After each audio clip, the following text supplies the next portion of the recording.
Si Faustino Boji D. III ay isang politiko mula sa Isabela.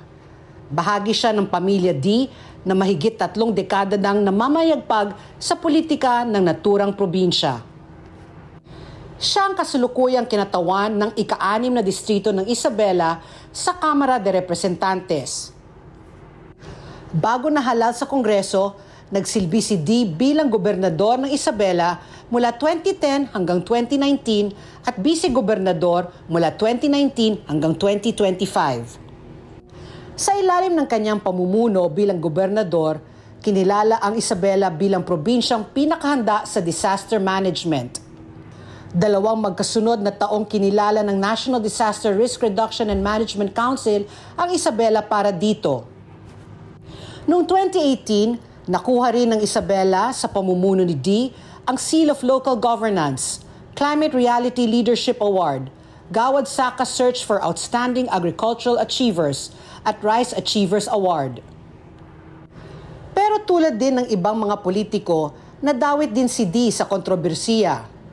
Noong 2020, sinampahan ng reklamo sa ombudsman si D at 12 iba pang opisyal ng probinsya. Kaugnay ito ng umano'y maanumalyang 82-kilometer Ilagan-Divilacan-Isabela Road Project. Na-award umano ang proyekto sa CM Pancho Construction Incorporated noong 2015 kung saan gobernador siya.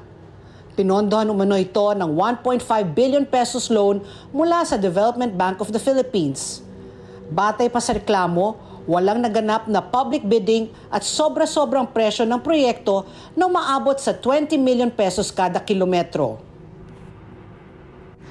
Nitong 2025 election, nanalo si D bilang kongresista ng 6th District ng Isabela. Nahalal siya bilang Deputy Speaker nitong 20th Congress. At batay sa website ng congress.gov.ph, walang committee chairmanship o committee membership si D. 25 ang mga panukalang batas na siya ang principal author.